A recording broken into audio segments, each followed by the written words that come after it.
é que todas as leituras, todas as mesas vão ser sobre sua obra, né? Então, cada pessoa que vai falar hoje, com exceção esses primeiros minutos do dia de hoje, vão ser sobre sua obra, né? Às vezes sobre um livro, às vezes sobre um artigo, às vezes sobre um ensaio, enfim, as pessoas ficaram à vontade. Então, nós do NES resolvemos escrever textos, as nossas apresentações, que vão virar publicação, e sempre há uma obra sua, né? Então, essa vai ser a nossa homenagem para você, por todo o trabalho que você fez, tá? Muito obrigado por todo o trabalho que você fez. Hoje eu posso dizer que não só dentro da UNB, mas dentro do Brasil, e já há alguns anos alcançando outras universidades fora do Brasil. Então, nesse sentido, é a nossa homenagem a você. E a homenagem começa com algumas falas iniciais, enfim, de relatos, agradecimentos, de 3 pessoas que nós, da comissão, e nós todos mesmo, né? Eu, Fuão, se eu esquecer de alguém, me ajudem, tá, gente? Carol, Kênia, Erinaldo, Aline, acho que eu não me esqueci de ninguém, né? Nós convidamos essas 3 pessoas para iniciar essa homenagem de uma forma mais livre, de uma forma mais, digamos assim, menos acadêmica, né? E aí depois começam os trabalhos acadêmicos e as nossas críticas à sua obra, né? Críticas que às vezes podem ser bastante leves e críticas que certamente às vezes serão bem pesadas, mas como você sabe, isso faz parte da academia, né? Então eu convido agora, para iniciar essa fala e essa homenagem do dia de hoje, a professora Luciana Saboia, né, que acompanhou, que é a atual chefe de departamento, e acompanhou por um bom tempo as nossas atividades no NES, acompanhou os seus, enfim, seus requerimentos, seus pedidos para nós, para revistas, etc., né? Então eu passo para a Luciana Saboia, como não poderia ser diferente, para ela fazer a homenagem dela, digamos assim, em nome de todos, né? Que eu também me sinto agraciado pela fala dela, e com certeza todos nós aqui. Obrigado, Luciana, pela presença. Passo para você a palavra diretamente. Bem, é um grande prazer e uma grande emoção estar aqui agora, né? Eu preparei algumas palavras e é muito difícil, né, Flávio, fazer e participar dessa homenagem, porque tem tanta coisa a ser dita. E aí eu parti do óbvio. O óbvio, quem que é o pesquisador Flávio Kuth? Se a gente abre o Lattes, no currículo Lattes do Flávio, nós vamos encontrar o seguinte: Flávio René Kuth possui graduação em português, inglês, língua e literaturas pela Universidade Federal do Rio Grande do Sul, em 1968. Estudou política em ciências sociais pela Universidade Federal do Rio Grande do Sul, em 68. Estudou direito e política pela Universidade do Rio Grande do Sul, em 66 e 68. Não sei como consegue fazer 3 graduações no mesmo período. Fez mestrado em teoria literária, né, na Universidade de Berlim, em 72, que foi reconhecido como mestrado em letras de teoria literária e literatura comparada, comparada pela Universidade de São Paulo, em 69, e fez doutorado em letras, teoria literária e literatura comparada pela Universidade de São Paulo, em 75. Né, período intenso, né, de ditadura, de repressão, e foi esse momento que o Flávio fez toda a sua formação acadêmica. É livre docente pela PUC Campinas, fez pós-doutorado nas universidades de Yale, Heidelberg, Berlim, Constance, Bonn, Frankfurt. Atualmente é professor titular de estética da Universidade de Brasília. Tem atuado principalmente em teoria literária, literatura comparada, tradução, narrativa trivial, cânone brasileiro, mas hoje se dedica sobretudo às questões de estética, filosofia da arte, arte comparada e semiótica da cultura. Na arquitetura, o Flávio atua desde 2003 com a criação do Núcleo de Estética, Semiótica e Hermenêutica. Reeditou, depois de muitos anos, a revista Paranoá e fundou a revista RES, Revista de Estética e Semiótica, que teve sua primeira edição em 2011 e hoje faz parte do sistema de periódicos da UNB. Entretanto, hoje eu não queria homenagear o pesquisador Flávio René Cote, e sim o professor Cote, o colega Flávio. Nesses anos, eu estou até aqui emocionada, nesses anos de convívio no Departamento de Teoria e História, e especialmente nesses 2 últimos anos na coordenação do programa de pós-graduação, tive a oportunidade de conhecer a luta por um ensino digno, a ação permanente de construção coletiva, a defesa constante do campo disciplinar da estética e o olhar sensível às artes. A arquitetura como parte da educação estética e de cidade foi sempre uma premissa irrefutável. Na pós-graduação, Flávio atua desde 1994, com atuação quase que ininterrupta em 30 anos dentro da sala de aula. Eu fiz um levantamento, foram 157 disciplinas ministradas, entre disciplinas tutoriais e de ensino. Um refúgio, um lugar da crítica e do questionamento dos cânones, um lugar das inquietações teóricas, esse refúgio da liberdade do livre pensar e de novas reflexões. Sentimos muito nos despedir do Flávio no nosso departamento, mas fico muito feliz de poder reencontrá-lo no convívio da pós-graduação. Flávio, feliz aniversário e que seja muito feliz nessa nova etapa. Obrigado. Muito obrigado, Luciana. Palavras bem emocionantes. Todos nós nos sentimos bastante contemplados. Passo, então, a palavra para o professor Sérgio Riso, que também é um colega do departamento, para, então, fazer a sua homenagem. Opa, bom dia a todos, é um prazer aqui sempre estar com vocês. Depois da fala da Luciana, que eu acho que já traduziu tudo que a FAO poderia colocar, eu vou fazer mais uma homenagem pessoal minha, porque na condição, eu nunca pensei em abraçar como artista a postura da academia. E a convite de Flávio, eu integrei, com toda a força dele, eu integrei o núcleo de estética e semiótica, como artista eu me sentiria mais à vontade. A questão da disciplina acadêmica sempre constitui um tormento para a gente, mas o Flávio soube, sim, me incentivar, e eu diria que, além da honra de trabalhar com ele, foi, sobretudo, um prazer.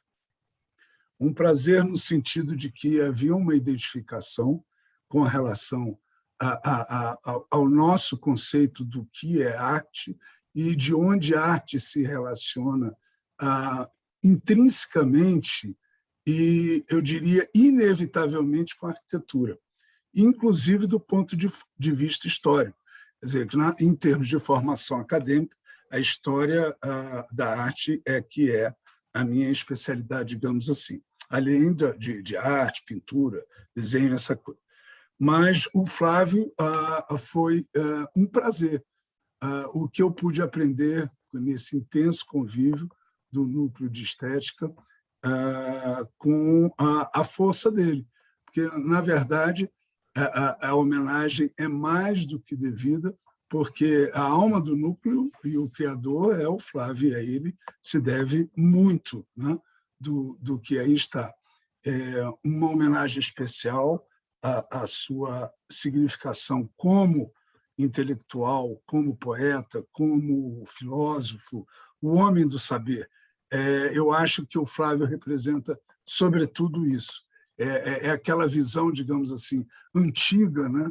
Pelo menos é onde, na minha geração, a gente se empolgava, né?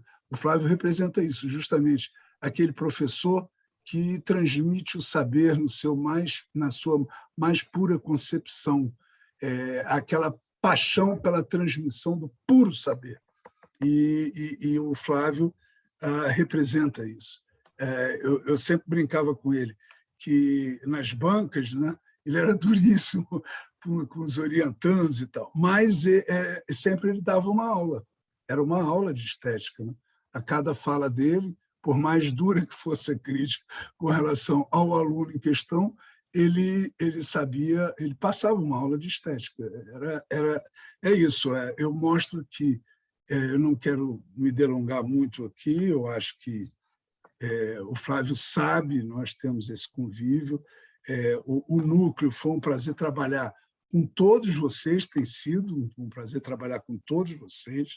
E, nesse momento, eu acho que fica aqui os meus parabéns especiais para o Flávio, no sentido do reconhecimento do seu trabalho como escritor, como intelectual, como professor, e a mim, especialmente, como um amigo extremamente inteligente, competente, que eu aprendi muito com ele.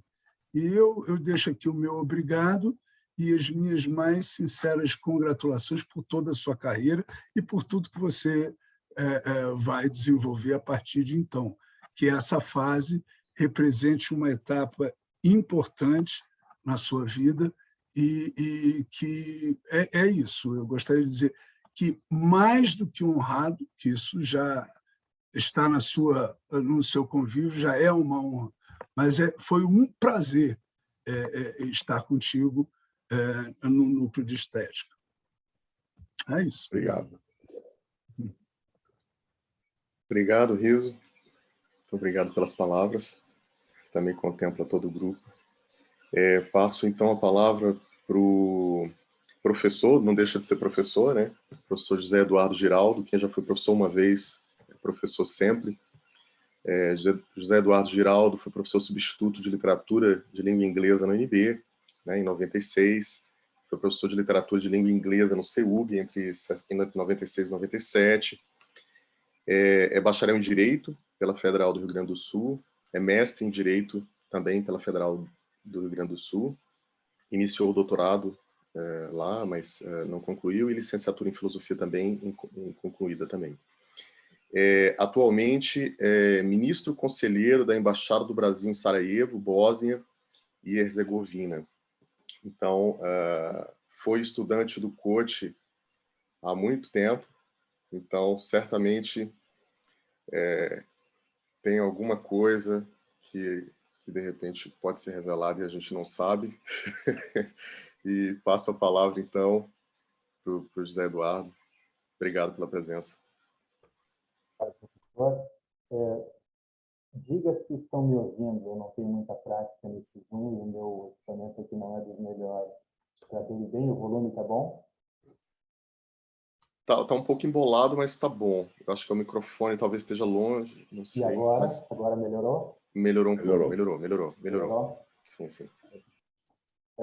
Então, é um prazer estar com todos vocês, conhecê-los. Alguns eu conheço de nome, por ter o professor se referido a vocês mais uma vez. Sérgio e Luciano certamente já foram objeto de menção na minha presença. Então, eu vou pedir um pouco de paciência para vocês, talvez eu demore um pouquinho mais do que se espera, mas eu tentarei ser bastante breve e, para evitar derivas, eu preferi escrever o meu testemunho.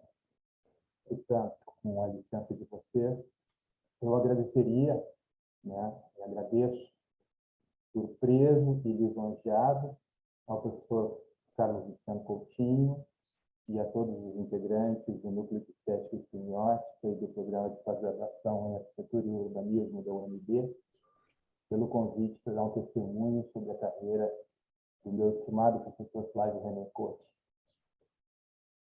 Em português, usamos a palavra coincidência como sinônimo de acaso. Falamos em uma mera coincidência, como equivalente de mero acaso.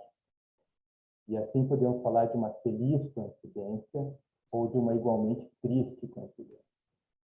Coincidência, como vocês arquitetos sabem melhor do que eu, é um conceito que vem da geometria, que descreve a sobreposição de duas figuras sobre um mesmo plano. É o que ocorre durante o eclipse, quando, desde a perspectiva da Terra, o Sol é eclipsado pela Lua, que se interpõe entre os dois, ou quando a Lua é, por seu turno, eclipsada pela sombra da Terra. A primeira vez em que coincidimos, o professor Flávio René Cote e eu, foi na segunda metade dos anos 80 do século passado, nos bancos da Faculdade de Direito da Universidade Federal do Rio Grande do Sul. Coincidimos espacialmente apenas, já que Flávio ali começara a sua carreira universitária 20 anos antes. Pouco depois, convencido de que o mundo dos bacharéis não era o seu, bandeou-se para o das letras, cuja carreira, como dizem os nossos irmãos latinos, concluiu no Instituto de Letras da mesma URGS, e na qual prosseguiu, com os êxitos e os méritos que hoje festejamos. Coincidimos temporalmente também, e aqui a coincidência assume o sentido de contemporaneidade, simultaneidade, ou mesmo de junguiana sincronicidade. Como Flávio, resolvi cedo que o convívio dos bacharéis tampouco era a minha vocação, se é que um dia tive alguma desse nome. Ao contrário dele, mesmo sem muita convicção, formei-me bacharel. Passava, no entanto, as aulas, cuja frequência ao meu tempo era obrigatória, sentado nas últimas fileiras das grandes salas do que então chamávamos de Casarão do André da Rocha, lendo romances, poesia, filosofia e história, além das inescapáveis leituras políticas que então, bastante mais que hoje, me apaixonavam. E nessa época eu fazia com afinco o meu dever de casa revolucionário, atuando no movimento estudantil entre os inspetores da ditadura militar e os primeiros passos da então recém-batizada Nova República, e ao mesmo tempo estudando com atenção autores como Gramsci, Althusser, Langston, o que nem de longe era óbvio para uma geração mais com tesão da prática do que com a paciência da teoria, também foi aí que comecei a ler autores como Thomas Mann, Kafka, Faulkner, Pessoa, Brecht, Borges, Calvino. Não é mero acaso, portanto, ou coincidência fortuita, que tenha chegado a autores como Lukács, Bloch, Krakauer, Bela Volta, Benjamin. E aos autores, então, ainda não demodé, teoria crítica, também conhecida como Escola de Frankfurt. E quem era? Quando apenas uns poucos, José Guilherme Melchior, Eduardo Portela e Sérgio Paulo Rouanet escreviam sobre Adorno e Horkheimer, um dos maiores frankfurtianos do Brasil. Flávio havia publicado no longínquo 1976, pela Francisco Alves, o seu Paralelo Benjamin. Em 78, publicara pela Ática sua tese de doutorado, Benjamin e Adorno Confrontos. Traduzira e introduzira o volume dedicado a Benjamin na coleção Grande de Cientistas Sociais, organizada também na Ática, pelo saudoso professor Florestan Fernandes, patrono e muito orgulho de dizer, em 1995, da minha turma do Instituto Rio Branco. Mesmo sem entender tudo, li-os com maravilha, como devorei, a modo de aperitivo ou de sobremesa, talvez, os pequenos volumes sobre o herói e a alegoria, também publicados pela Ática, na coleção Príncipe. À mesma altura, li ainda as traduções que Flávio publicara do Anjo Azul, de Heinrich Mann, e de O Perfume, de Patrick Wissing. Mentiria, no entanto, se dissesse que li a tradução do Capital, por ele feito em parceria com Paul Singer. Seja como for, tinha-os em casa, os 4 volumes, publicados na coleção Os Economistas, da Editora Abril, comprados ainda quando de seu lançamento, em 1983, meu último ano como aluno do Colégio de Aplicação da USP. Em 1989, concluído o curso de Direito, fui admitido no programa de pós-graduação em Letras na mesma Universidade Federal do Rio Grande do Sul, na qual passei 5 anos como aluno de mestrado e doutorado. Entre os últimos anos da graduação e os primeiros da pós-graduação, li de Flávio sua tese de livre docência, Literatura e Sistemas Intersemióticos, publicada pela Cortez em 81, e também sua tradução e apresentação da poesia de Paulo Celan, publicadas no volume Hermetismo e Hermenêutica, pela Tempo Brasileiro, do já referido Eduardo Castelo, em 1985. Até aí não havíamos, porém, coincidido no mesmo espaço e ao mesmo tempo. Essa coincidência veio em 1992, quando Flávio passou um ano como professor visitante da URGS. Naquela época, cursava, paralelamente ao mestrado em Letras, a licenciatura em Filosofia. E foi na Faculdade de Filosofia do Instituto de Filosofia e Ciências Sociais, Ciências Humanas, IFCH, da URGS, que cursei, com Flávio, a disciplina Seminário Livre de Filosofia, sobre teoria e estética. No programa, inicialmente, a estética de Hegel e a crítica da Faculdade de Juízo de Manuel Kant. E, em seguida, uma breve introdução às escolas de Moscou, Praga, Tartu e Frankfurt, com as necessárias referências a Nietzsche, Weber e Heidegger. Claro que um programa assim, ambicioso, um curso de graduação de 4 horas semanais, não poderia ser senão um leve, breve sobrevoo sobre as fontes de uma possível estética materialista. Lembro-me nitidamente das aulas, da clareza sem concessões que Flávio conseguia trazer ao exame dos textos e dos conceitos introduzidos por Shklovsky, Simianov, Jacobson, Bukharovsky, Bakhtin ou Lotman. Depois disso, nos encontraríamos em Brasília, para onde me mudei em 1994. Encontramos-nos algumas vezes pessoalmente, por um tempo considerável, porém não mantivemos contato. Não me lembro de tê-lo visto em 95 ou 96, como dei aulas como professor substituto aqui na UNB, digo aqui na UNB porque estamos mesmo que virtualmente na UNB, e no seu. Em 1997, e com orgulho posso dizer que fui aprovado, prestei e com orgulho posso dizer que fui aprovado no concurso para professor auxiliar do Departamento de Teoria Literária da UNB.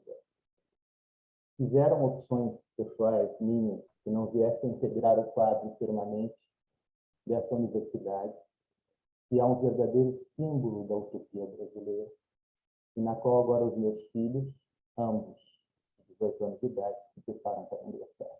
O Enem daqui 2 dias.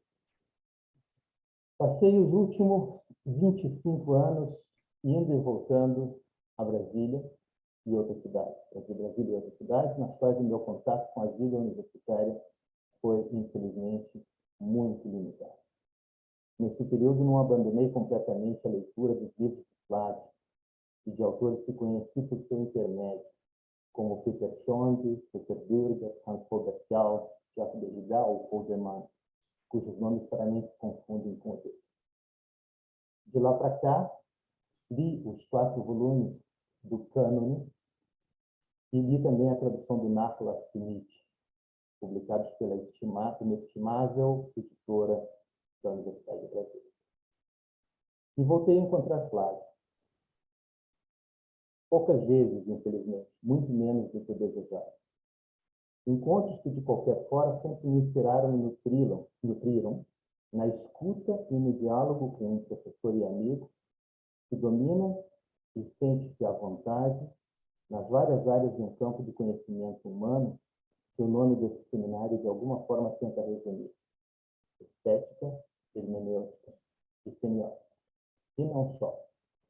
Um professor que pagou caro por sua independência e por sua honestidade intelectual. Foi cassado e demitido mais de uma vez. E nunca se abateu diante da perseguição e dela não teve uma grife ou um álibi para eventuais fracassos.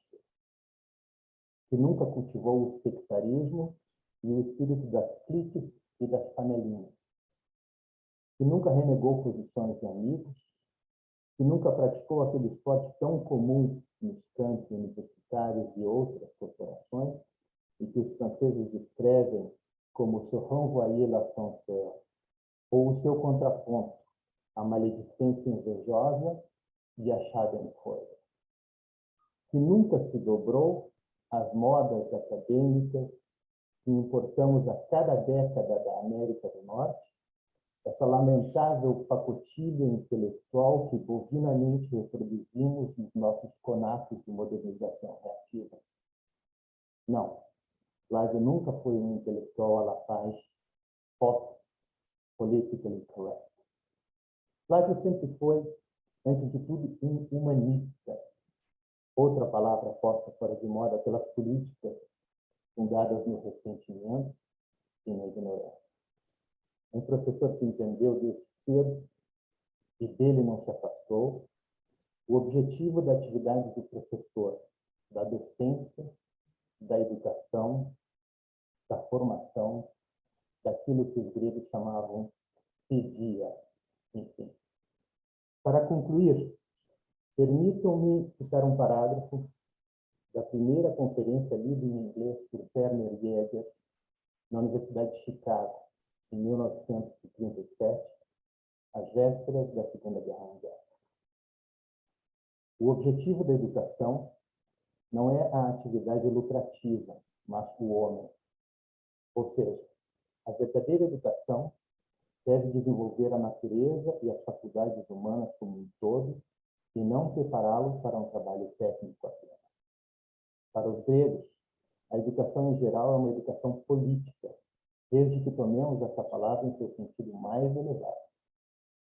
Voltando-se da contemplação solitária do cosmos para os problemas sociais do tempo presente, a mente filosófica tentou restabelecer o sistema da vida em bases racionais. As soluções filosóficas de Platão ou Aristóteles para os problemas práticos da humanidade pressupõem um conhecimento teórico que compreende a totalidade do existente. Essa foi a hora em que nasceu a universidade, na qual a totalidade teórica do conhecimento se desdobra com o fim prático de educar o homem e de organizar a vida humana. Na filosofia de Platão e de Aristóteles, o desenvolvimento da educação grega alcança o seu ponto mais alto. A educação não é mais o treinamento da juventude. Ela reivindica a totalidade da vida do homem e se torna o símbolo maior do sentido metafísico da existência e da atividade humana. Ela continua viva mais de 2000 anos após o fim da vida política e nacional do Ocidente. Portanto, meu caro professor e amigo Flávio René Corti, não será uma mera coincidência de estarmos aqui hoje, reunidos, mesmo que de modo virtual, para prestar-lhe a devida homenagem, no momento em que encerra, como diria um dos pais da sua e nossa disciplina, uma etapa do caminho da vida. Hoje talvez não aceitemos mais a oposição ou a necessária sucessão proposta por Kierkegaard dos momentos estético, ético ou político e religioso, incapazes que somos, como ele próprio, de um salto de fé. Até porque, como dizia não um dos pais, mas um dos avós da sua e nossa disciplina, a vida do homem deve ser bela, boa e inteligente. Em outras palavras, feliz, justa e examinada. O programa filosófico contido nessa linha de Epicuro, de uma modernidade suprema, parece-me haver encontrado em você um intérprete à altura. Brindemos, pois, a sua vida e certamente terá sido e continuará sendo bela, boa e inteligente. Parabéns, professora, e muito obrigado. Muito obrigado. Obrigado, José Eduardo. Especialmente por revelar coisas de um coach do passado, né, que não tivemos a honra de conhecer, mas conhecemos agora, né? Temos a honra de conhecer, como disse a Luciana. Muito obrigado. Eu vou aproveitar, estavam previstas essas 3 falas, mas vou aproveitar porque talvez alguém queira falar um minutinho, alguma coisa que não estava previsto, tirando nós que vamos apresentar à tarde, né, ou a partir de agora. Alguém, deixa eu ver, tem o Caio, tem Maribel, tem mais alguém de fora, enfim, um minutinho se quiser, senão partimos para as leituras críticas do nosso querido coach. Oi, Luciano. Na verdade, eu queria só dar um parabéns para o coach pelo dia de aniversário também e falar uma curiosidade do passado mais presente, mais recente. O coach me entrevistou no doutorado. E um recado importante, eu não sei se ele lembra disso, né? Um recado, não seja tão pragmático. Isso me acompanha.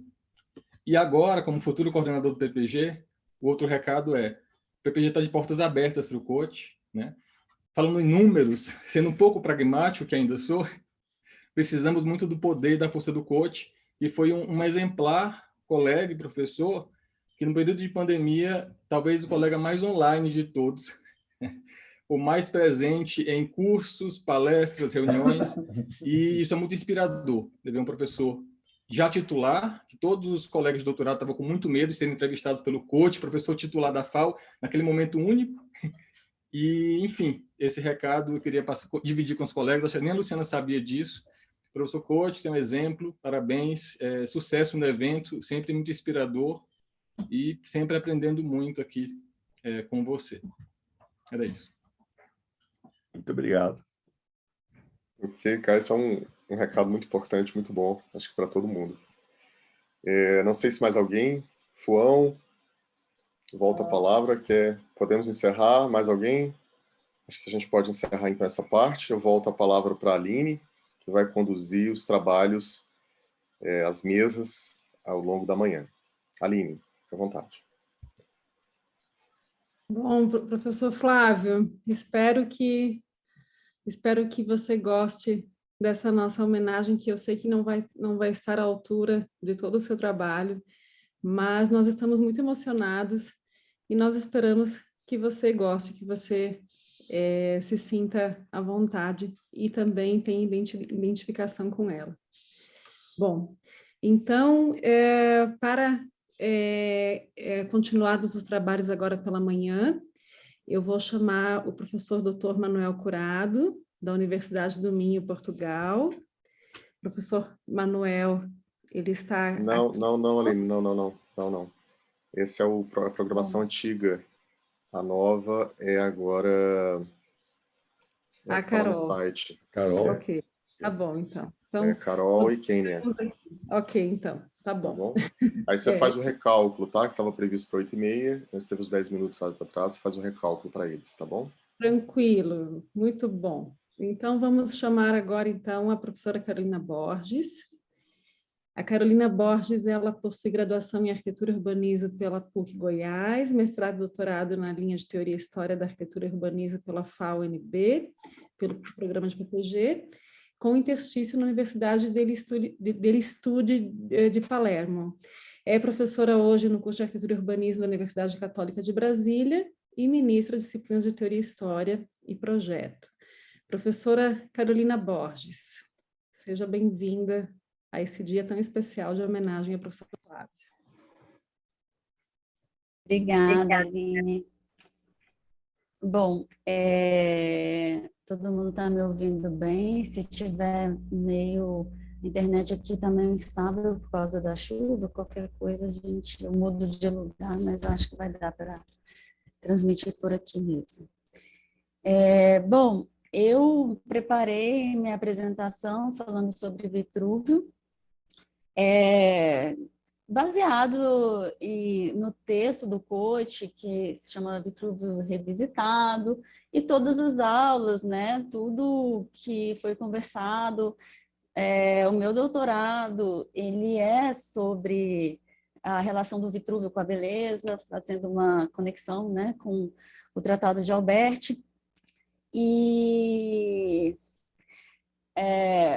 Mas eu queria também falar um pouquinho, rapidamente, assim, sobre a minha experiência, todos esses anos, né, tendo tido orientação com o professor Coach. Faz muitos anos mesmo, assim, quando eu cheguei no núcleo, acho que mais de 10 anos, se não me engano, né? E eu tinha acabado de fazer um mestrado, fiz mestrado com o professor Matheus Gurovitz, né, da linha de estética, e eu muito com essa veia, né, modernista, e o professor Coach falando sobre clássico, arquitetura grega, arquitetura romana, e aquilo começou a me encantar. E eu acho que muito do meu gosto,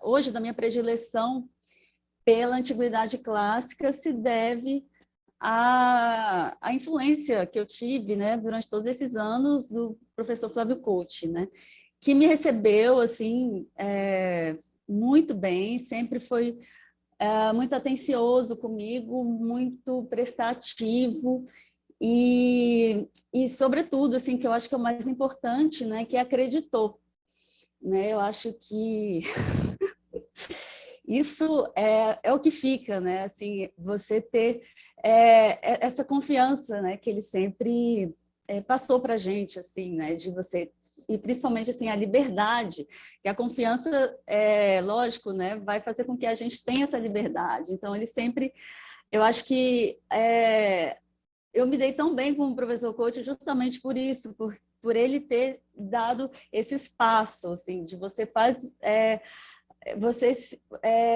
vai se expressar por meio desse trabalho, né? Esse trabalho é uma expressão sua, né? Então eu acho que isso foi fundamental, essa confiança, e por ter me permitido me expressar, e com isso eu me identifiquei muito, né, com toda a minha pesquisa, todo o meu trabalho, e toda a dedicação, assim, as orientações sempre vai no ponto, assim, um orientador maravilhoso, e por ter também me ajudado em vários períodos, né? Assim, eu acho que eu não teria conseguido a minha bolsa para ir para a Itália, né? Estudar Antiguidade Clássica em Palermo, na Sicília, que foi uma experiência assim, maravilhosa, que mudou a minha vida, né? Para sempre.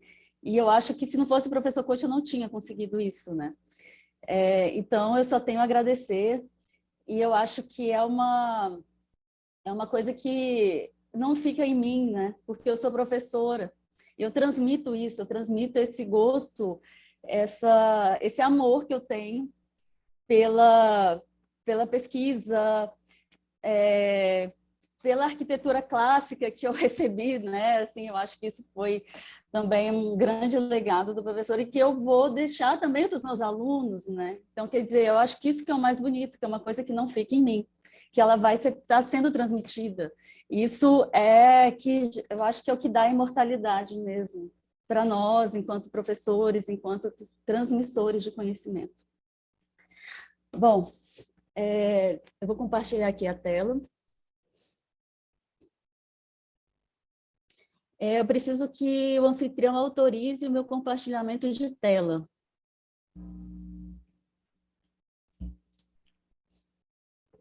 Professor, você está no mudo. O anfitrião é o professor Flávio.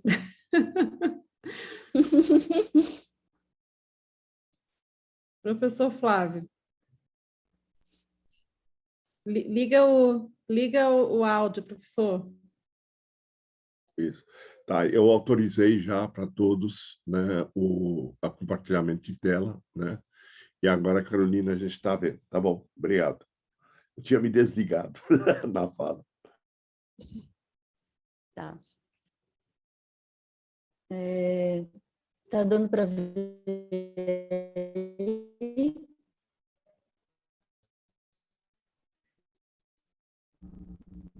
Carol, o som está falhando um pouquinho, então, de repente, você desliga o seu vídeo só durante a apresentação, Tá talvez? vendo? Sim.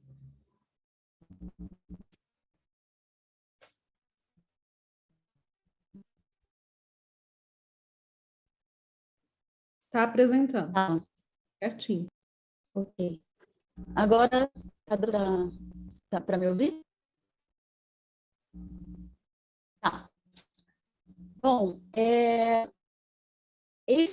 essa minha fala foi baseada em todas as aulas que eu tive, todos esses anos. O coach escreveu um texto, né, que se chama um texto sobre Vitrúvio, que ele vai descrever também, que vai tecer.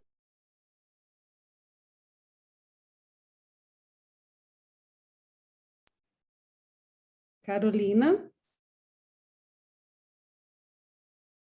Carolina, acredito eu que ela tenha caído. Vamos aguardar um pouquinho, ver se ela consegue voltar.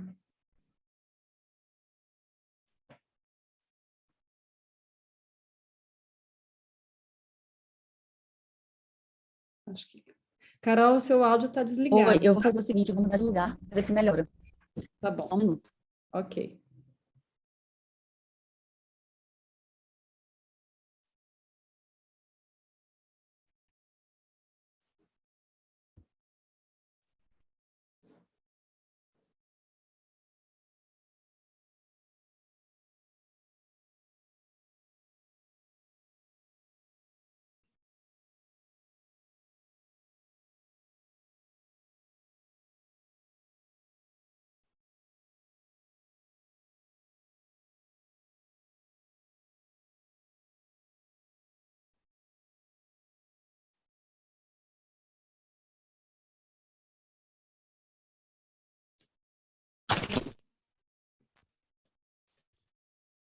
Eu mudei de lugar, eu acho que aqui a internet é um pouco mais estável. Vamos lá, deixa eu compartilhar aqui a tela de novo, desculpa aí, pessoal. É chuva, sempre que chove, dá essas coisas, tá? Tô compartilhando aqui a tela com vocês, né? Sim? Ainda não, Estão me Carol. ouvindo? Sim, estou te ouvindo. Ainda não compartilhou. Agora está em processo. Uhum.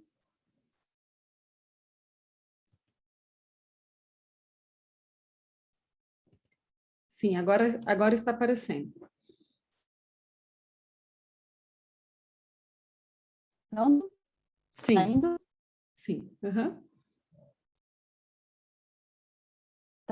Então, o Vitrúvio, né, um arquiteto romano, ele escreveu um tratado, está dando um delay aqui. Esse tratado de arquitetura é o primeiro tratado de arquitetura que chegou, né, aos dias de hoje, chegou a nós. Oi? Sim. Desliga o seu vídeo, talvez melhore um pouquinho o áudio.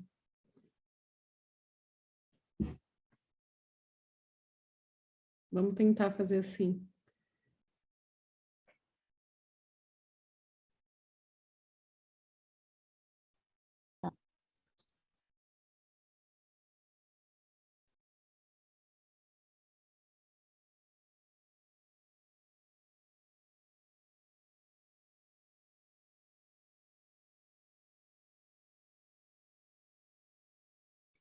Carol, tá por aí?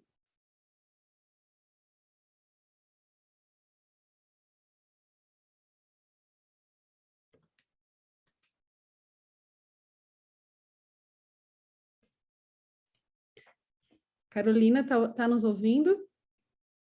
Pessoal, eu acho que, de repente, passar para a próxima apresentação, enquanto a internet aqui não melhora, sabe? Viu, Aline? Eu acho que a gente podia passar para a próxima. Tá.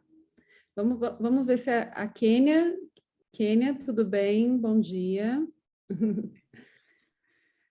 Bom dia. Bom dia. Kênia, você pode fazer a sua apresentação antes da professora Carolina? Posso sim.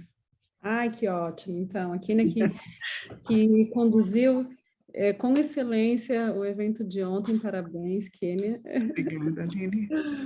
Eu vou, então, lhe apresentar a Kênia de Amorim Madoz, é geógrafa pela UNB, mestre em urbanismo pela PPG FAU-UNB e doutoranda também na FAU-UNB, na linha de pesquisa estética, hermenêutica e semiótica, com o professor Flávio. E é membro também do núcleo de estética, de estética, hermenêutica e semiótica.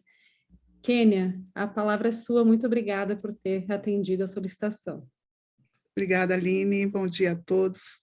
Bom dia ao aniversariante do dia, professor Flávio, meu orientador, com muita honra. E gostaria de dizer que agradeço ao destino, ao acaso, por conseguir e por te conhecer e por você me aceitar como orientanda. Então, te parabenizo hoje e sempre, e agradeço muito a sua orientação, tudo que você está fazendo pelo meu trabalho, por mim, e assim, é muito importante, vou precisar de muito tempo para te agradecer. Então, muitos desses eventos, muitos do que eu vou participar ainda, e você também, espero estarmos juntos. Então, eu queria dizer que, antes de compartilhar a tela, que o trabalho que hoje eu apresento, ele vem justamente dessa parte teórica sua, desse seu trabalho das aulas, e isso tem sido, assim, muito importante para mim, para os alunos, e eu observo muito isso, que tem sido, sim, muito proveitoso. Eu não sei, eu consegui compartilhar, eu não sei, gente. Sim, está aparecendo certinho, Kênia. Então, tá. Então, eu vou começar a dizer que, assim, o tema que eu apresento hoje, baseado no pensamento do professor Flávio Cote, é de extrema importância na questão desse simpósio, intitulado como Dignidade e Cidadania. Bom, eu vou passar aqui, nessas telas, assim, como uma forma mais assim, de segmento, mas eu vou dizer o seguinte, que pensar especificamente, e a importância do pensar em relação a esse tema. Pensar especificamente na atualidade está prejudicado pela exegese religiosa, que nasceu dos pressupostos da limitada leitura e interpretação pela crença de textos sacros.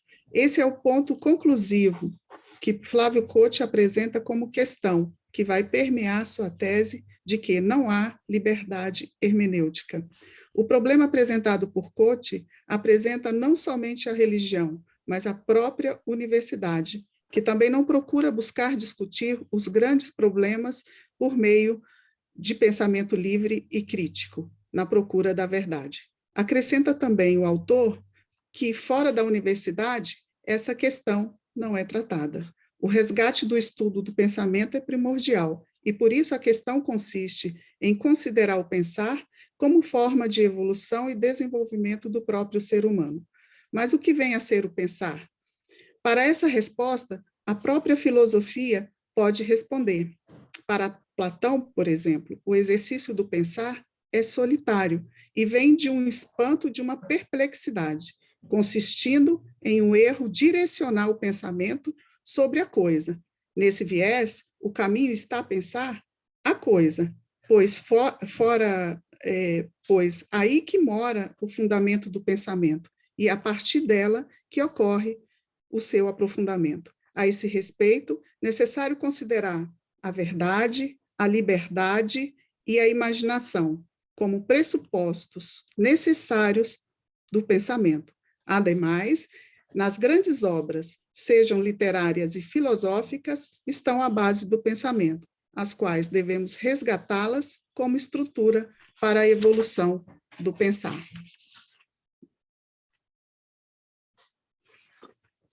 Pensar por meio da verdade parte da necessidade de saber, primeiramente, o que vem a ser a verdade. Há muitos conceitos, e por isso é necessário saber em qual concepção está operando. Por exemplo, para Hegel, a verdade é o conhecimento do todo, em suas múltiplas acepções. A questão que surge daí é se podemos saber o que é o todo e ver todos os seus elementos. Isso parece inatingível.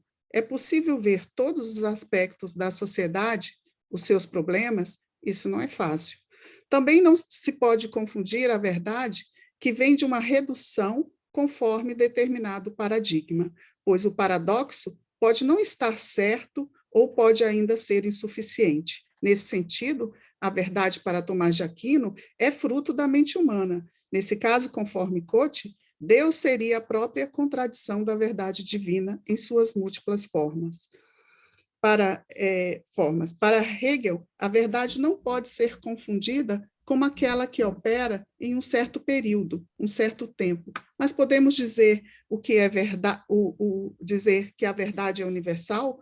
Podemos saber o que é universal?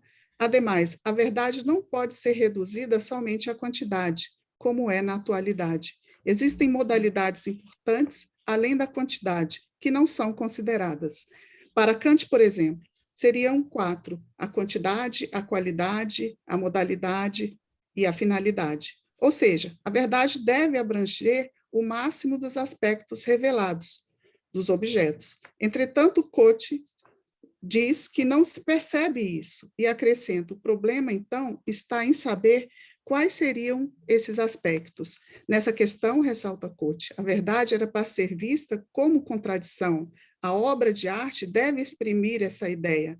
Assim, conforme Zoger, na tensão dos contrários é que a verdade se apresenta. Em relação a isso, complementa o mesmo autor, o belo mostra essa tensão, como, por exemplo, aparece nas grandes obras. As contradições aparecem e também há o que está subjacente, o que as imagens não mostram, mas devem ser pensadas e discutidas. Martin Heidegger buscou, ao procurar dialogar com Platão, uma aproximação de mais de 2000 anos. Para Heidegger, o pensar vem de um espanto, que é de Platão, e deve consistir o lugar de morada, de poeses, o qual devemos nos apossar. Ademais, acrescenta que pode acontecer em qualquer momento e a qualquer um. O autor ressalta que, apesar que pensar é diferente da técnica, pois nela o próprio pensar está descartado. Hannah Arendt diz que, a esse respeito, que a solidão está ligada a pensar. Contudo, argumenta Cote, será que isso torna-se local de permanência da morada? Nesse sentido, o que se deduz mesmo é que, mesmo havendo a metáfora dos locais de morada, da atividade humana, o lugar do pensar é da calmaria, da quietude. Na perspectiva de Heidegger, o pensar ocorre em uma união de contrários, mas em uma espécie de paz absoluta, resultando no local de filosofar. Ademais, o autor acrescenta que é no estranhamento que se constrói, reconstrói o mundo e por meio de um distanciamento crítico do longe e do perto que constitui um pensar memorável. A questão da verdade envolve o eu cognoscente, que é uma especialidade de representação da alma, mas que apresenta uma contradição do conhecimento. O eu cognoscente está em mudanças e, por isso, a importância da imaginação, que se torna fundamento de todo o processo do conhecimento. Argumenta Cote que a imaginação não é importante somente para a arte, mas também para a ciência. Explica ainda que ela é diferente da fantasia, o que para Baumgarten é o certo, pois traz a imagem para perto. Conforme aponta Cote, surge pela imagem a complexidade, que pode mostrar muitas coisas importantes, mas muitas vezes nem se cogita aceitar. Para pensar é preciso ter liberdade. A liberdade é a essência da verdade, segundo Heidegger. Os pensamentos são livres e aí está a dignidade do ser humano. Por outro lado, existe liberdade para falar e discutir sobre Deus e as religiões? Existe uma contradição que Deus está em tudo, e isso são claramente tensões entre contrários.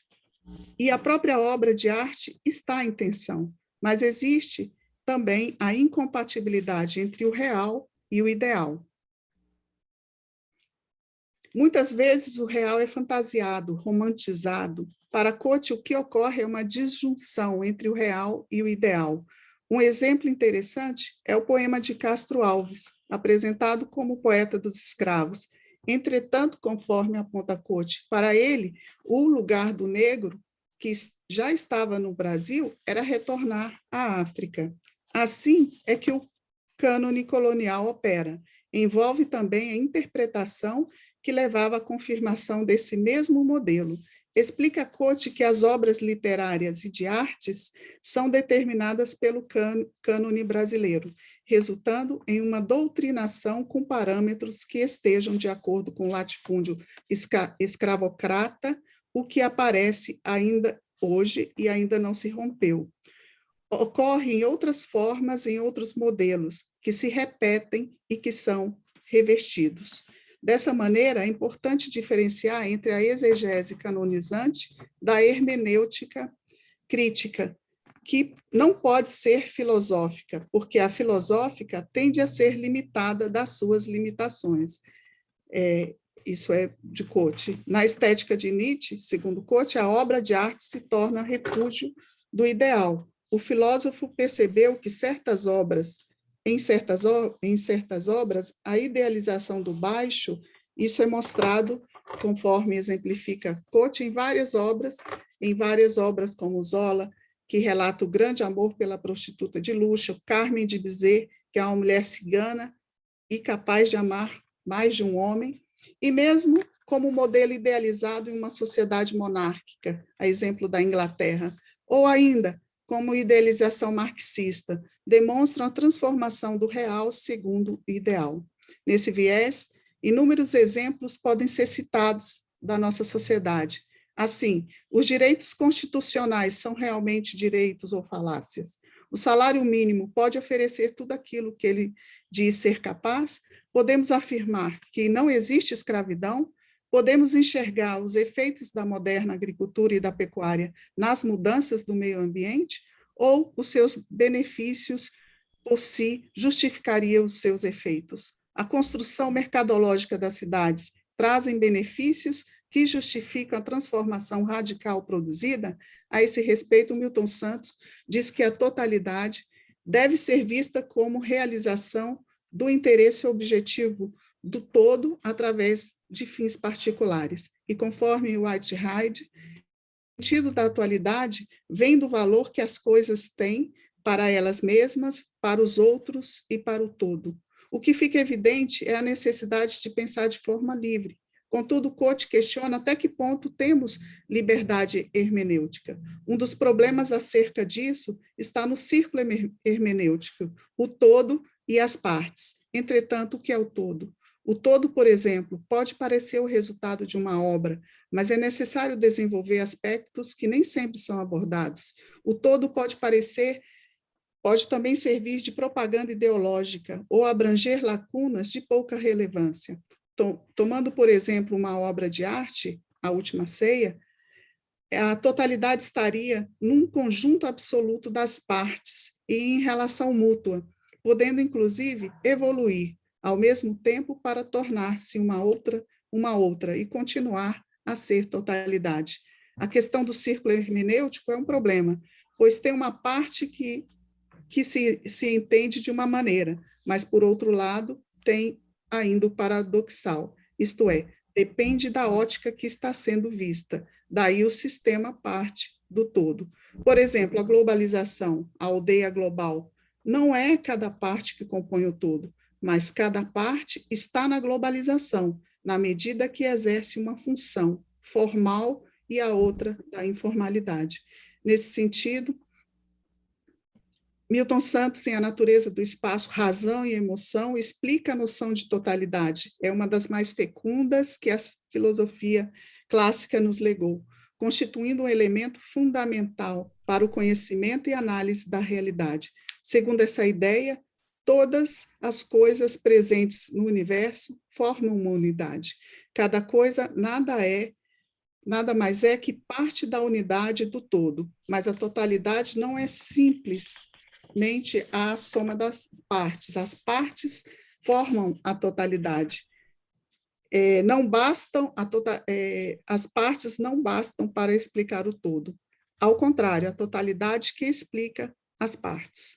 Para Santos, o conhecimento da totalidade pressupõe a sua divisão. Assim, o real é o processo da subdivisão.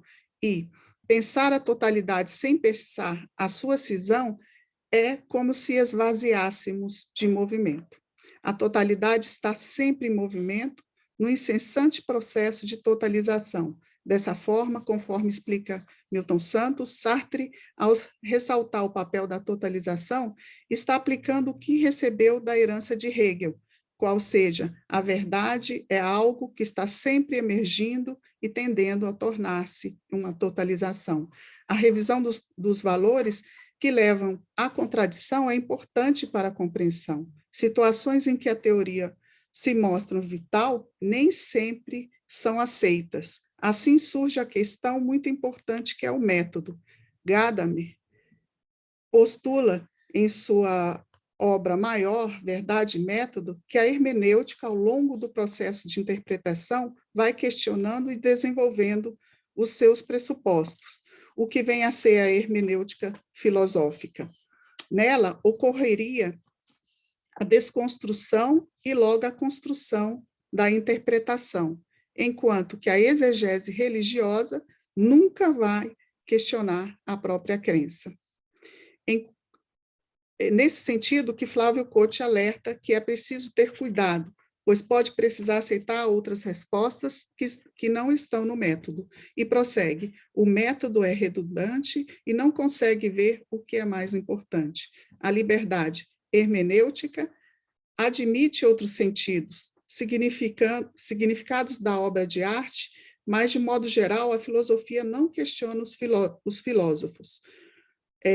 Uma crítica principal que apresenta Cote está no exercício do pensar. Para o mesmo autor, passa pelo estudo das grandes obras filosóficas que não lemos, pelo estudo que está fora do cânone determinado para a nossa educação. Outra questão apontada por Cote consiste em que as obras operam em grandes contradições entre aquilo que é dito e o que a obra quer transmitir. E, para isso, precisamos perceber o que não é fácil, pois é necessário grandes mudanças, sobretudo na nossa educação, que ainda é direcionada pelo cânone e que muitas dessas obras transmitem uma tensão que leitores comuns não percebem. Nas grandes obras artísticas e até na filosófica, que operam contradições tensas. Há uma diferença, como se ela projetasse uma sombra que vai além de si mesma. Isso segundo Cote, e nesse viés é muito comum depararmos para o uso de frases impactantes, usadas sem considerar a sua contextualização. E uma avaliação do que de fato o autor quis dizer. E isso tem sido uma prática que produz erros e falácias repetidas a todo momento, como se verdade fosse.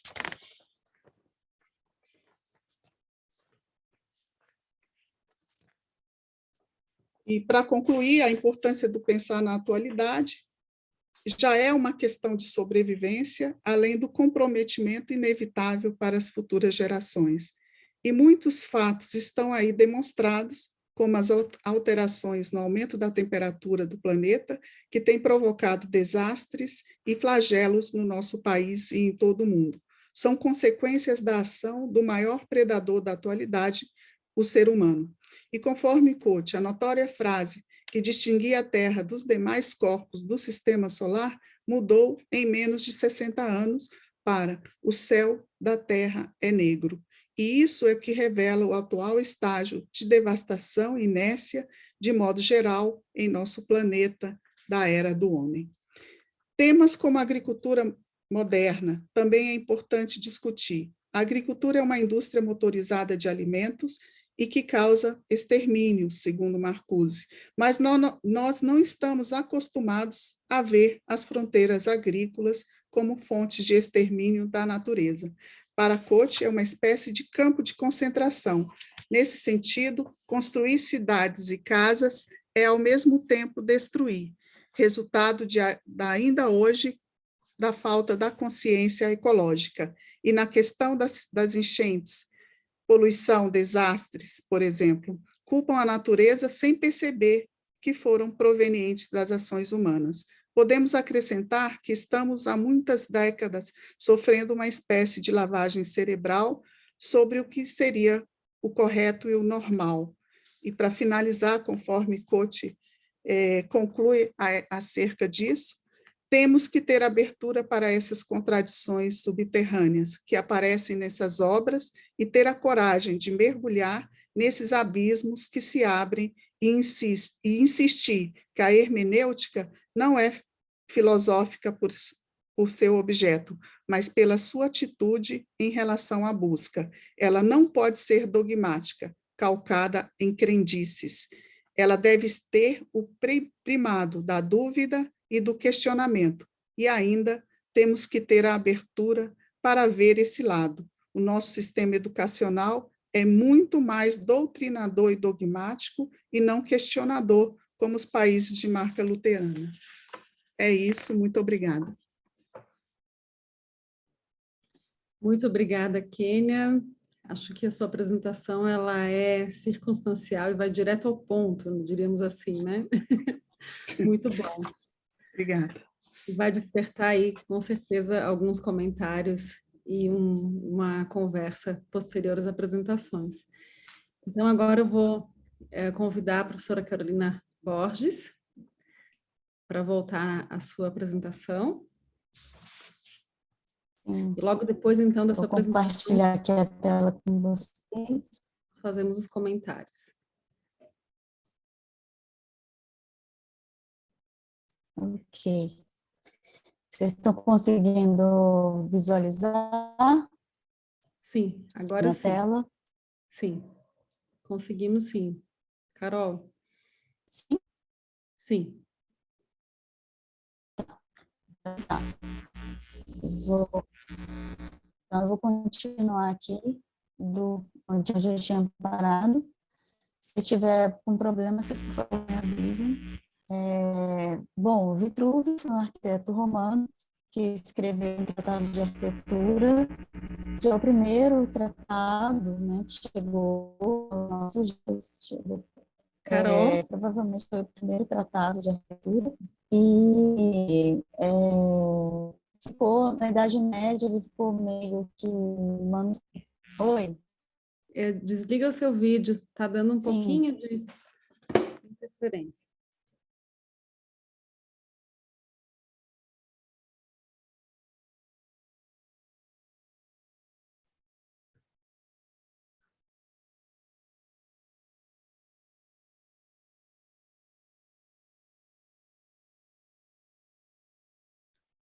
Acho que a professora Carol caiu de novo.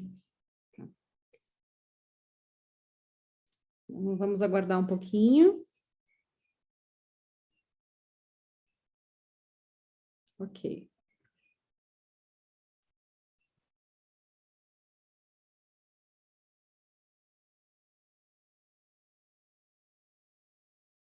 Professora Carol?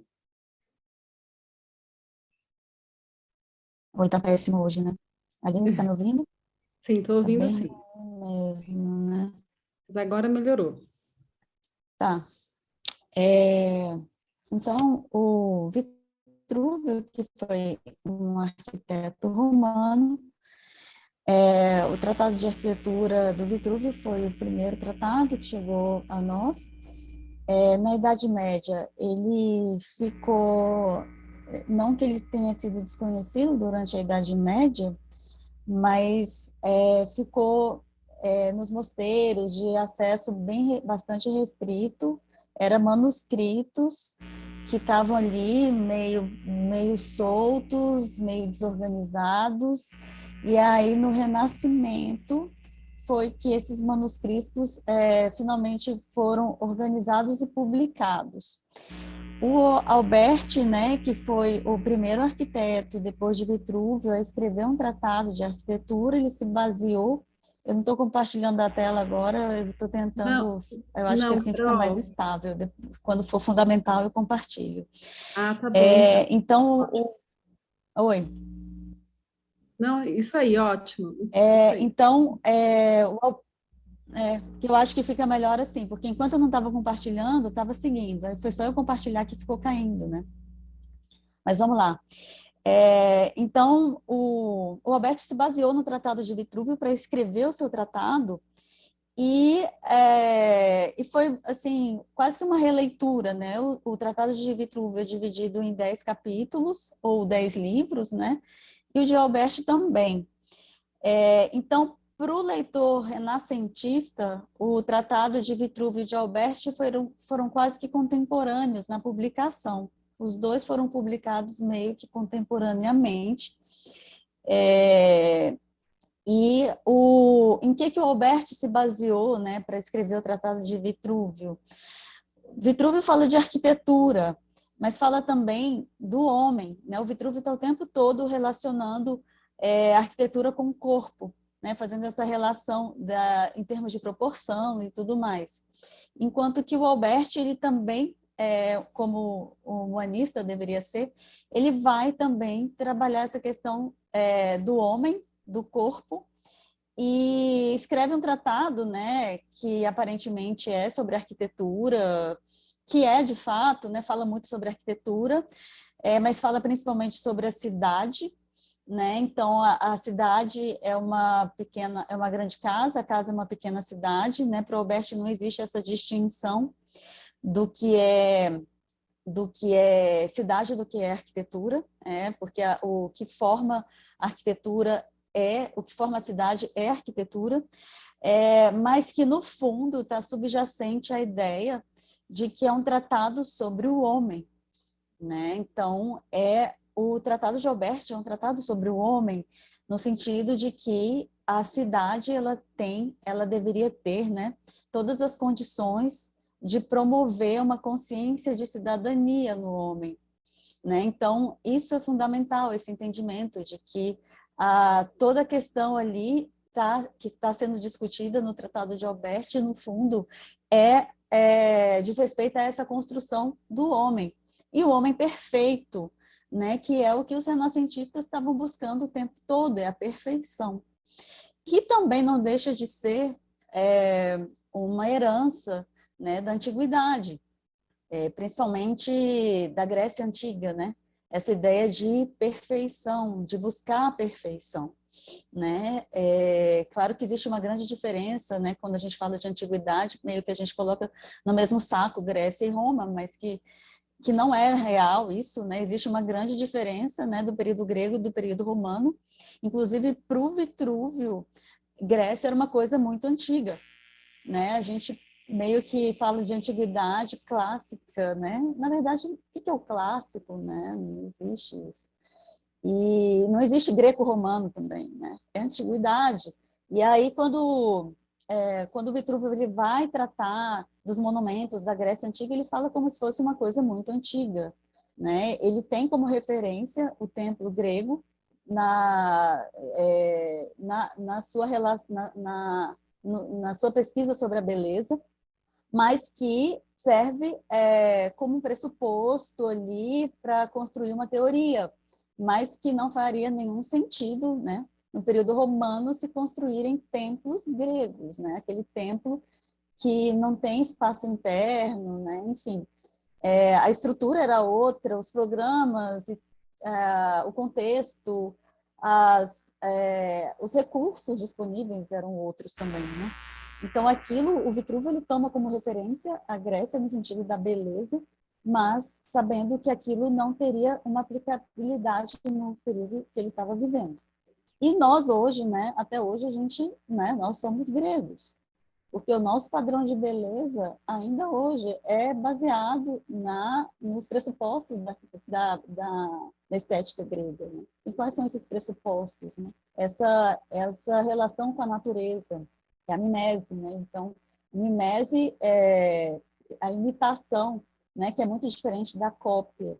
Né? Imitação é buscar os pressupostos, né? O que faz com que a gênese daquela natureza. Então, a arquitetura como sendo uma analogia da natureza no sentido da sua gênese, né? Muito diferente de uma cópia, né? Não é uma cópia, é uma imitação. Imitação é buscar os pressupostos, é buscar o conceito. E era isso que os gregos estavam buscando o tempo todo, na construção de um templo grego, né? Então, o templo é uma analogia da natureza e principalmente uma analogia com o corpo, né? Porque o homem, o corpo humano, ele faz parte da natureza e é o objeto mais perfeito nesse sentido, né? Assim, então, vamos buscar essa relação no corpo, né? Então, quando a gente fala de coluna como sendo um elemento bastante simbólico, né? Na arquitetura, não só a arquitetura da antiguidade, mas a coluna é um elemento simbólico, justamente nesse sentido, de ser análogo ao corpo, né? Então, o Vitruvo ele faz essa relação de proporção do corpo masculino, do corpo feminino, na relação das colunas, né? Então, é uma pesquisa que ele faz e ele percebe esses pressupostos, né?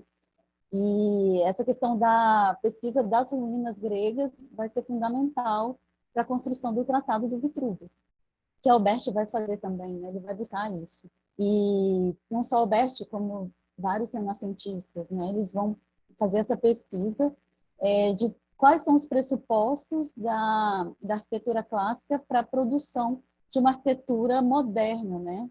No sentido da Idade Moderna, né? Do Renascimento, que são outros programas, outras tecnologias, outros recursos, né? Recursos disponíveis, enfim, né? E é o mesmo princípio, eu não vou imitar, quer dizer, eu não vou copiar aquilo, né? Eu vou buscar os pressupostos, né? E aí, tudo que estava acontecendo ali naquele momento, né? O Tratado de Alberti, todas as pesquisas de Alberti no Renascimento, as pesquisas do Brunelleschi, né? Quando ele vai pesquisar o templo grego e o templo romano para buscar nesses pressupostos elementos para a construção da sua própria arquitetura, né? E o que o Brunelleschi percebe, que é uma coisa que está subjacente também nos tratados de Alberti de Vitruvio, é que além dessas questões geométricas, de proporção, de geometria, enfim, existe um terceiro elemento, assim, né, que é a métrica, vamos dizer assim, né? O primeiro elemento seria a proporção dos elementos entre si, né, que é a comodulação, a métrica, que são as medidas, a questão numérica, e o terceiro, que é a relação das visualidades de um homem diante daquele edifício, né? Então, isso foi fundamental para a estética renascentista, essa descoberta de que o templo grego ele foi concebido para ser percebido por um homem de uma determinada distância de 1,60 m de altura, né? Então, não é a arquitetura em si, é a arquitetura com relação às visualidades daquele sujeito que está ali diante, né? Então, isso vai ser um elemento fundamental para a pesquisa de perspectiva científica que o Brunelleschi vai desenvolver. E não só isso, né? É a construção de pressupostos da arquitetura renascentista, que considera o homem como sendo um elemento que faz parte ali daquela composição, no sentido de que todos aqueles elementos não fariam sentido se não fossem vistos por um homem a determinada distância, a determinada altura. A questão da coluna, né, que é um elemento simbólico que os renascentistas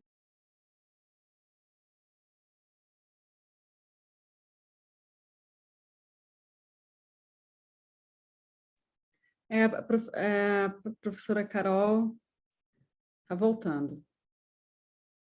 Professora, Carol, liga o seu áudio, por favor. Creio que ela tenha tentado compartilhar.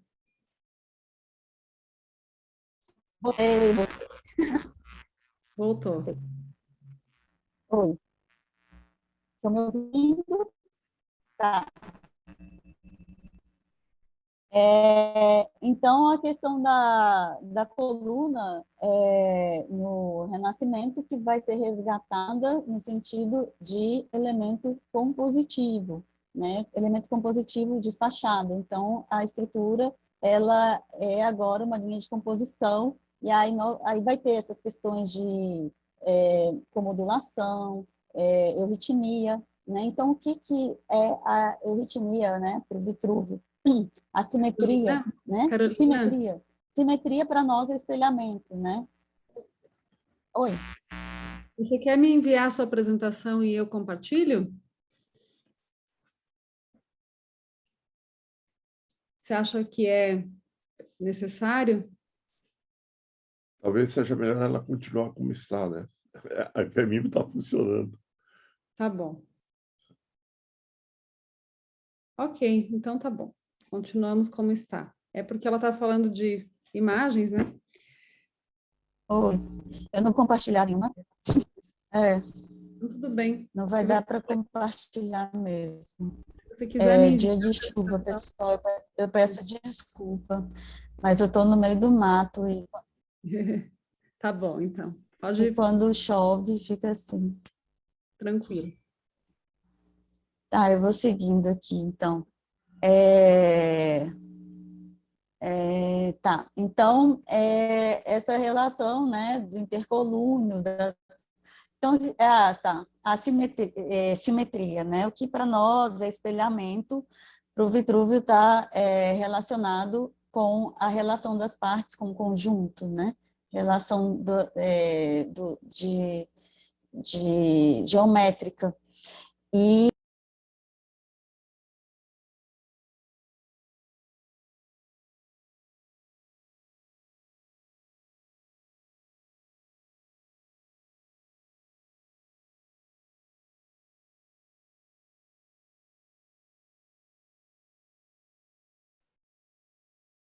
Aguardando aqui a professora Carol voltar. péssimo, né? Prontinho.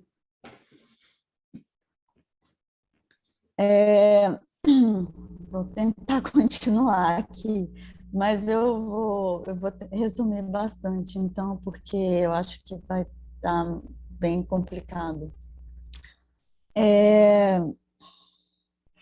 Então, existia, né, na antiguidade, os partidários da simetria, que eram os arquitetos que estavam bastante preocupados com essa questão da geometria, da racionalidade, e o Vitruvio era um desses, e os que... deixa eu pegar aqui. E os que eram partidários... só um minuto, que eu estou pegando aqui na tela, mas eu não vou compartilhar, não.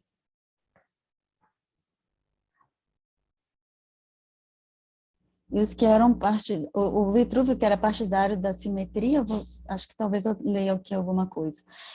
E os arquitetos que eram partidários da euritmia.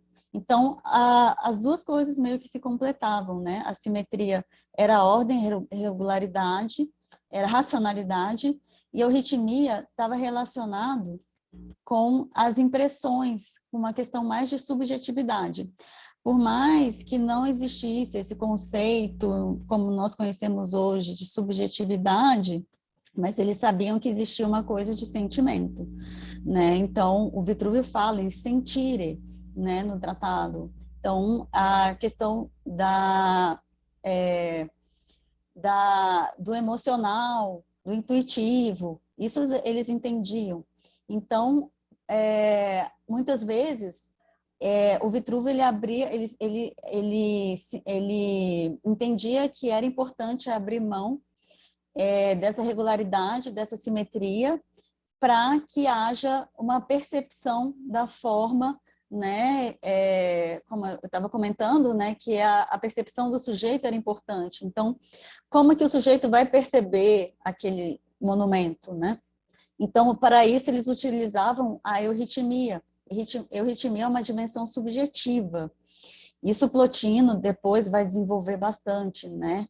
E então elementos de correção óptica, né, de um templo grego, né, a êntase, por exemplo, as diferenças de intercolúnio, pensando do ponto de vista daquele sujeito que vai perceber o monumento a uma determinada distância, né? Então, se a coisa fosse totalmente simétrica, ele veria torto, né? Ele não veria ela com essa regularidade geométrica. Então, para que o sujeito perceba aquilo naquela regularidade, eles fazem uso desse recurso, da euritmia, que são essas correções, né? Então, isso na Antiguidade Tardia vai ficar muito em voga, e vários arquitetos eles vão tirar partido desse recurso, né? Então, o Plotino, né? Que o Plotino ele fala sobre isso, né? Então, aqui uma citação do Plotino: se corrêssemos para elas as belezas corpóreas, quer dizer, a regularidade, com o desejo de agarrá-las como se fossem reais, faríamos como aquele que deseja capturar o reflexo da sua própria beleza sobre as águas. E isso parece-me o que dá a entender a lenda daquele que, por ter se inclinado sobre as profundezas da água, desaparece aos olhares. O mesmo acontecerá com o que se apega às belezas corporais e não renuncia a elas. Não é o seu corpo, mas a sua alma, que cairá nos abismos obscuros e desoladores para o espírito. Como um cego habitando o Hades, ele será, já nesse mundo, uma sombra entre as sombras. Então, a simetria é uma condição objetiva da beleza, e a euritmia é uma condição psicológica. Então, artistas e teóricos antigos eram admiradores da simetria e das formas estritamente geométricas, das proporções aritméticas puras. No entanto, se questionavam se deveriam abrir mão da simetria para adaptar as formas e proporções às necessidades do homem, para contrapor com as deformações da perspectiva. Quer dizer, não existia ainda um estudo de perspectiva científica em termos de representação, mas eles entendiam que aqueles monumentos seriam vistos por uma determinada visualidade. Vitruvio, enquanto partidário da simetria, procurava mudar de opinião quando existia o risco de que a simetria pudesse dar ao espectador a contraditória impressão de sua falta. Escreveu que para dar a sensação de simetria é preciso introduzir certos desvios, sendo que tais transformações não são necessárias quando o objeto é observado de perto, mas são inevitáveis quando o objeto é contemplado de baixo para cima.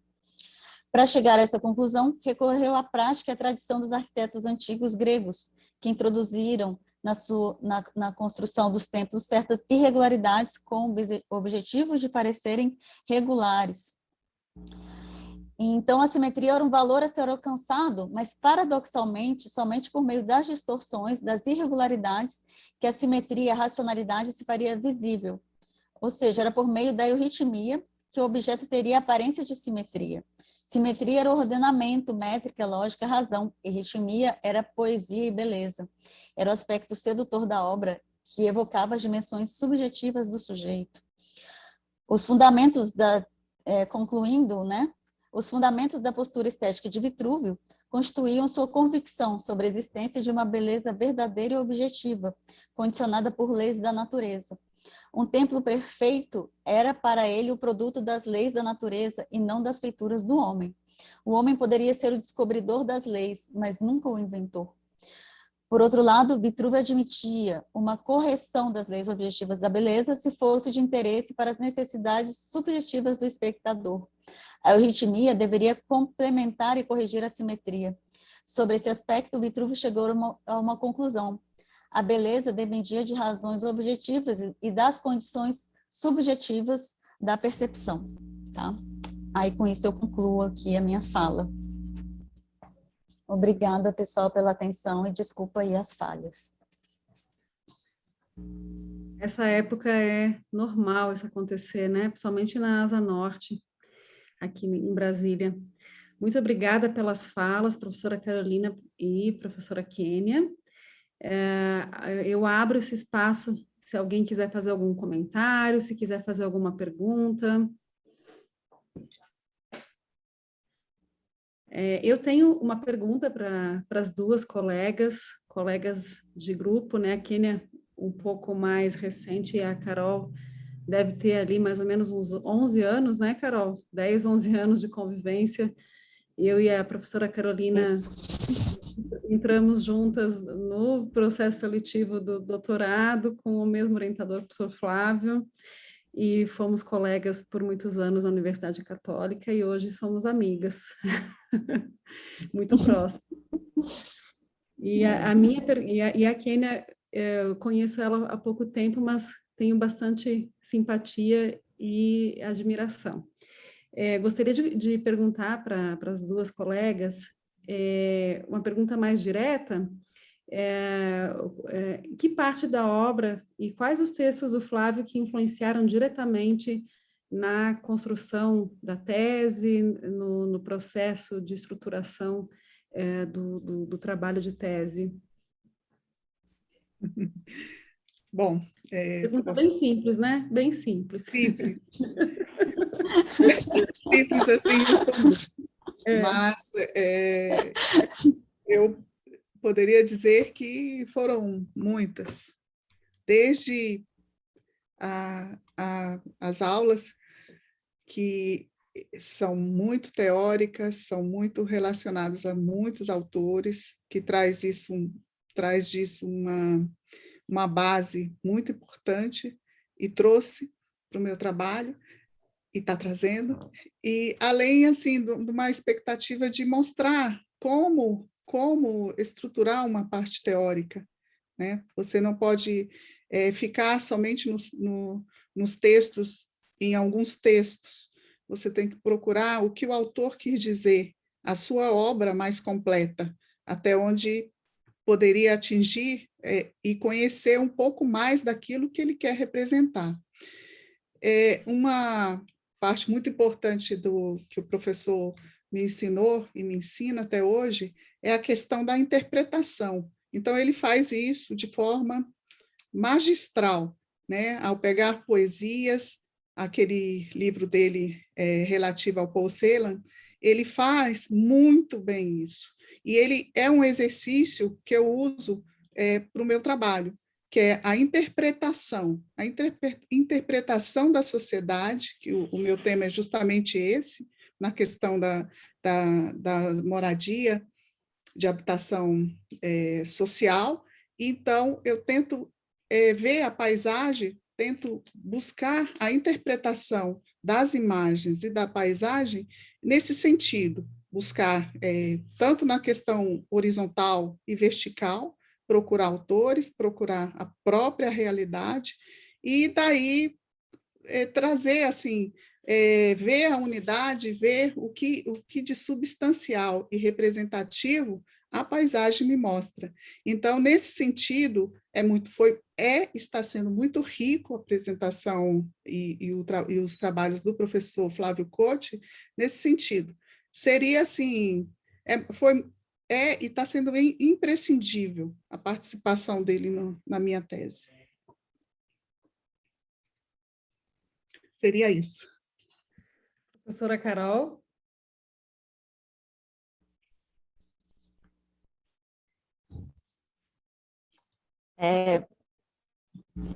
Eu não sei dizer, né?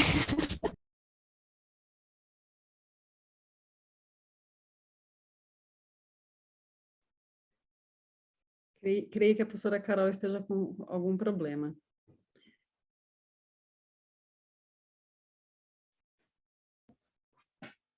Vamos aguardar um pouquinho. Logo mais nós teremos a palestra do professor Manuel Curado, estamos aguardando ele entrar na conferência. Depois, às 11h10, o professor Dr. Júlio César, da Secretaria de Educação, e faremos, então, o intervalo para o almoço. À tarde teremos uma programação também toda especial, com o professor Fernando Fuão, com a minha fala também, a fala do professor Erinaldo e do professor Luciano Coutinho. E terminaremos às 18h10, então, com a palestra de encerramento do professor Flávio. Ou seja, uma tarde bastante intensa para todos nós do grupo. Enquanto a professora Carolina não entra, eu deixo a palavra em aberto, se alguém quiser falar, se alguém quiser comentar as apresentações da Kênia e da Carolina.